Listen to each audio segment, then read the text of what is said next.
सच्ची कहानी है जिसे अनुभव करना है तो हेडफोन लगाएं और अपनी आंखें बंद करें। यह बहुत जरूरी है। मेरा नाम आदित्य है।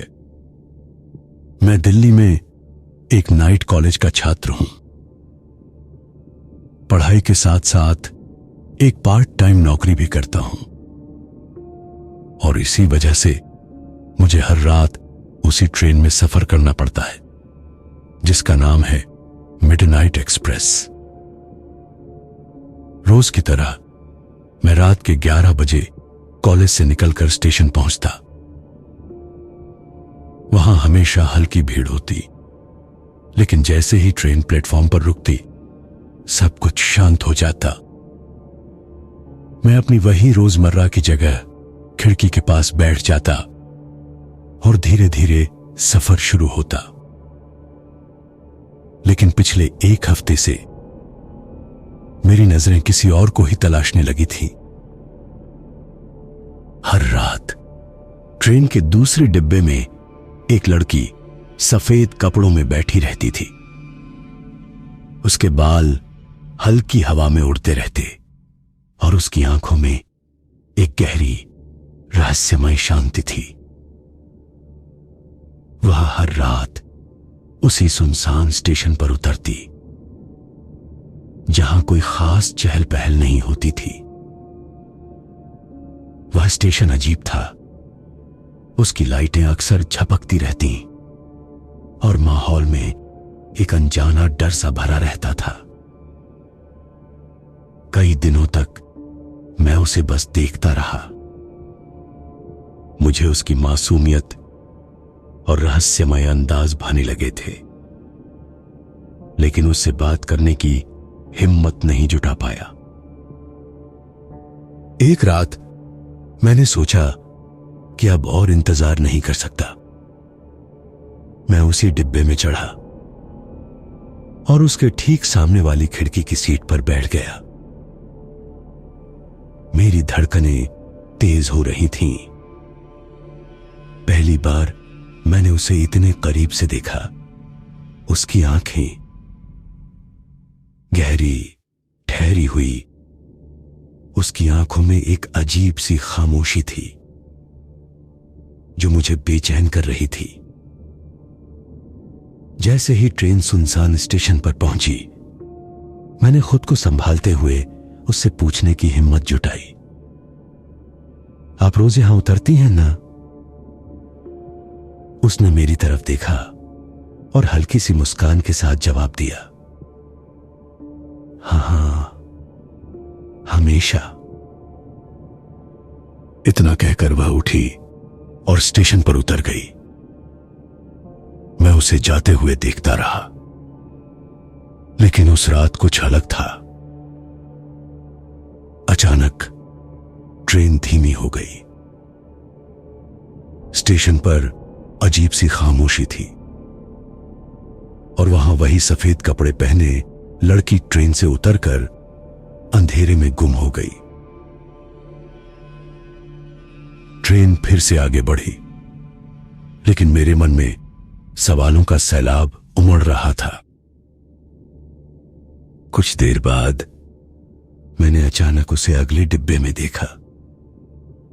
वही लड़की, वही चेहरा, लेकिन वो तो अभी अभी उतर गई थी ना।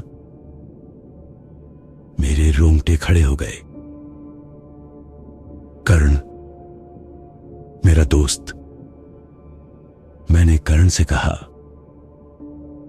कर्ण, वो फिर यही है। कर्ण ने खिड़की से बाहर देखा।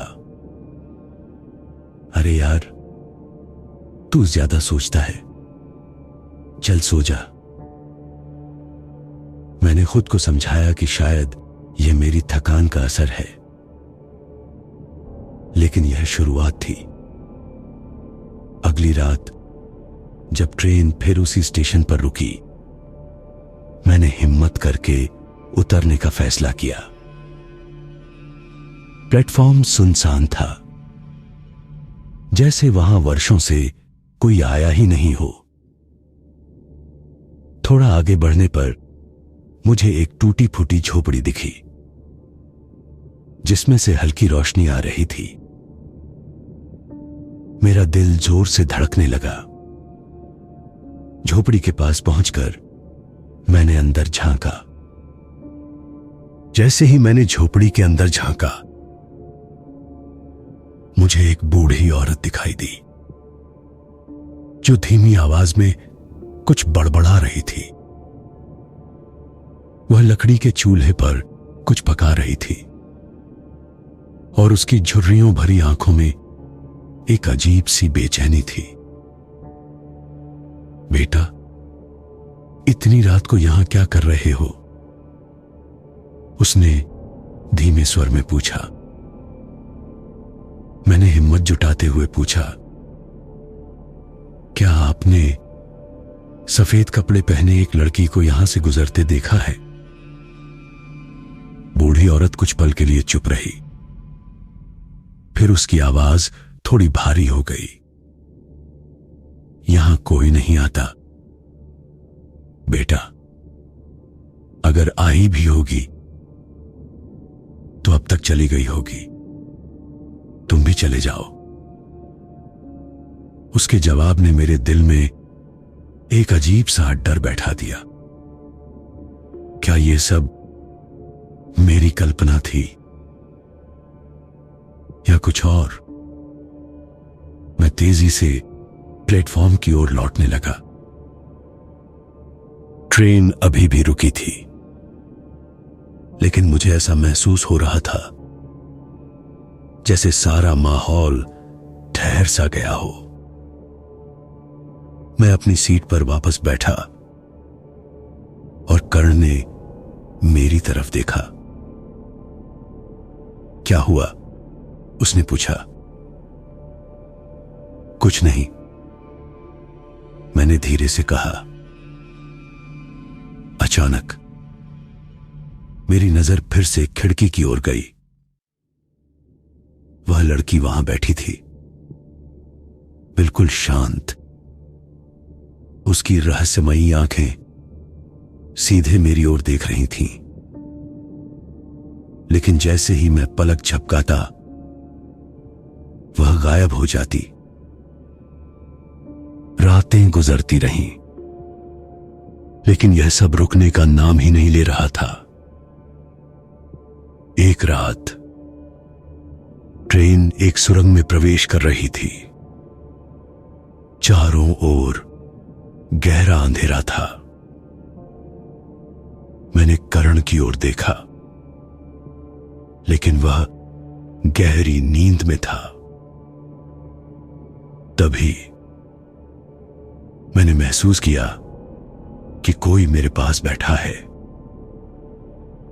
धीरे से गर्दन घुमाई तो वही लड़की मेरे पास बैठी थी। तुम कौन हो?